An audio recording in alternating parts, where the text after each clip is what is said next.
Olá pessoal, tenho aqui 3 slides para vos ajudar a começarem a entender a parábola no plano, isto é, 2 dimensões.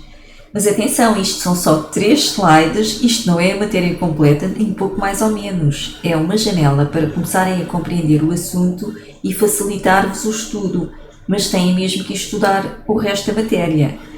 A minha experiência de ensino e explicações ao nível do secundário e do superior mostrou-me que sempre que alguém começa a entender o assunto que está a estudar, fica muito mais à vontade para desenvolver esse assunto e responder corretamente a perguntas, não só as mais simples, como até outras mais complicadas que nem imaginava que conseguiria responder. Mas o estudo da matemática é um estudo em que tudo tem que fazer sentido para vós, tem que procurar o sentido daquilo que estão a estudar, porque a partir do momento em que o assunto faz sentido para nós, podemos considerar que entendemos o assunto, dominamos o assunto, conseguimos desenvolver esse assunto e responder mais facilmente a tudo o que nos seja perguntado. As calculadoras facilitam-nos os cálculos, que podem ser-nos apresentados sob a forma de valores numéricos ou gráficos, mas temos de saber interpretar esses resultados, temos de conseguir relacioná-los entre si e assim conseguiremos responder corretamente ao que nos vão perguntando.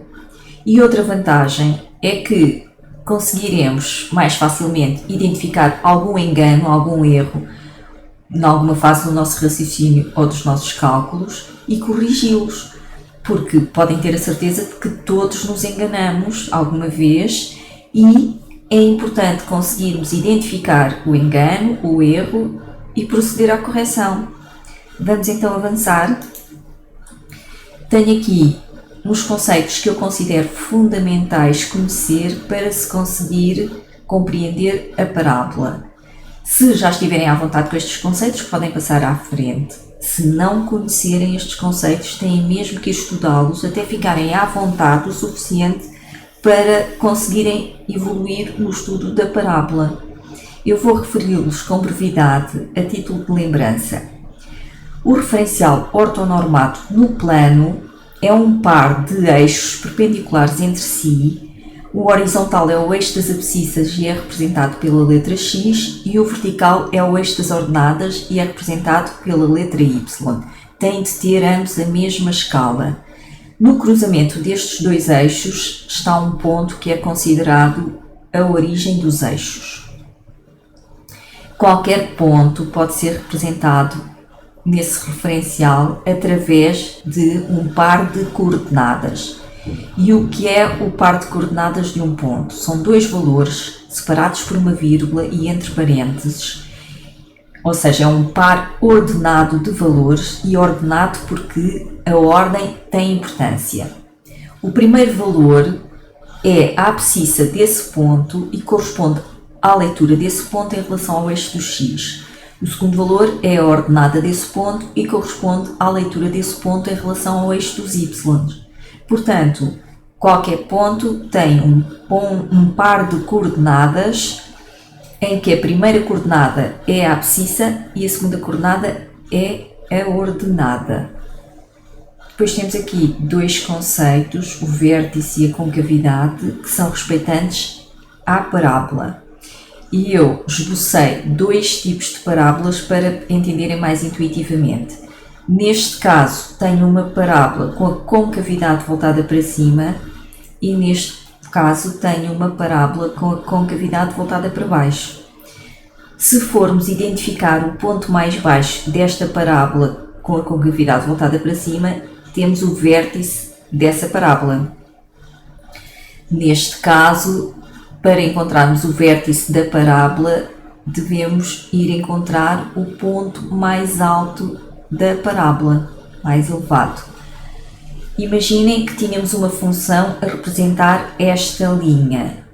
Se fôssemos identificar o mínimo dessa função, estávamos a encontrar o vértice desta parábola. Neste caso, se tivéssemos uma função que representasse esta linha, era ao identificar o máximo dessa função que identificávamos o vértice da parábola.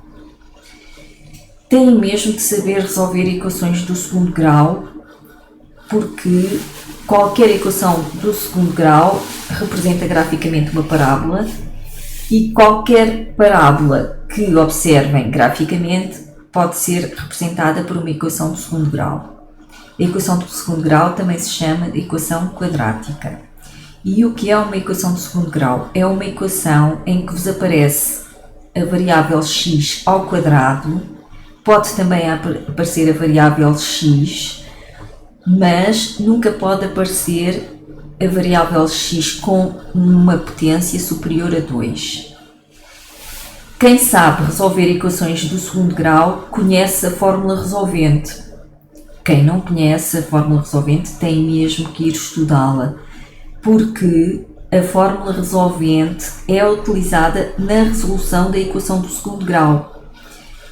A equação do primeiro grau resolve-se de maneira totalmente diferente, de uma maneira mais simples, mas a de segundo grau tem de ser resolvida por recurso à fórmula resolvente. Agora vamos à equação quadrática, à equação de segundo grau e vamos relacioná-la com a parábola. A primeira coisa que devem fazer quando encontram a equação de segundo grau que vos é apresentada como representando uma parábola que querem identificar é passar todas as constantes e variáveis para o lado esquerdo da equação e deixando o zero do lado direito. Então, vamos ter uma constante a multiplicar por x ao quadrado, outra constante a multiplicar por x e uma constante livre. Esta é a maneira mais simples de apresentar a equação quadrática. Reparem que primeiro pomos o grau mais elevado da variável x e depois é que pomos o x, ok? É uma ordem decrescente do grau de x e vamos representar por a, b e c, respectivamente, as constantes associadas ao x ao quadrado, associada ao x e a livre, por uma questão de facilidade de leitura. A primeira coisa que devemos fazer, quando já temos a nossa equação nesta forma, é olhar para o valor de a. Se o nosso a for positivo, sabemos que a nossa parábola tem a concavidade voltada para cima. Mas se for negativo, a nossa parábola tem a concavidade voltada para baixo. Então, e se o a for igual a zero? Se o a for igual a zero, como multiplicado por x ao quadrado faz desaparecer o x ao quadrado, anula isto, deixamos de ter uma equação quadrática, já não temos uma parábola, ok? Agora, quais são os tipos de soluções da equação de segundo grau? Utilizando a fórmula resolvente, podemos calcular as suas soluções, que são os valores que, ao serem substituídos aqui no x, tornam esta expressão igual a zero. E há três possibilidades. Ou a equação tem uma única solução, e eu tenho duas soluções, ou não tem nenhuma solução. Se tiver só uma solução, sabemos que a nossa parábola só tem um único ponto de contacto com o eixo do x. Se tiver duas soluções, sabemos que a nossa parábola tem dois pontos de contacto com o eixo do x, ou seja, corta o eixo do x em dois pontos.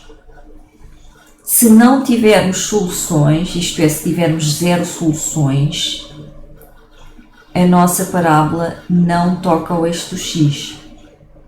Vamos visualizar. Temos aqui estes esboços.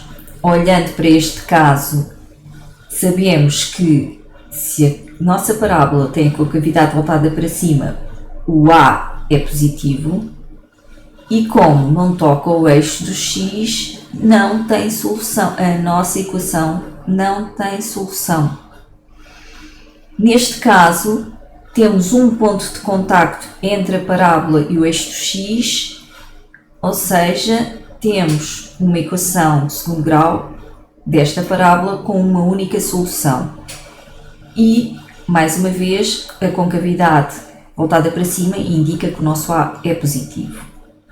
Neste caso, A positivo porque a concavidade está voltada para cima e dois pontos de contacto com o eixo do x indicam-nos que a nossa equação quadrática tem duas soluções.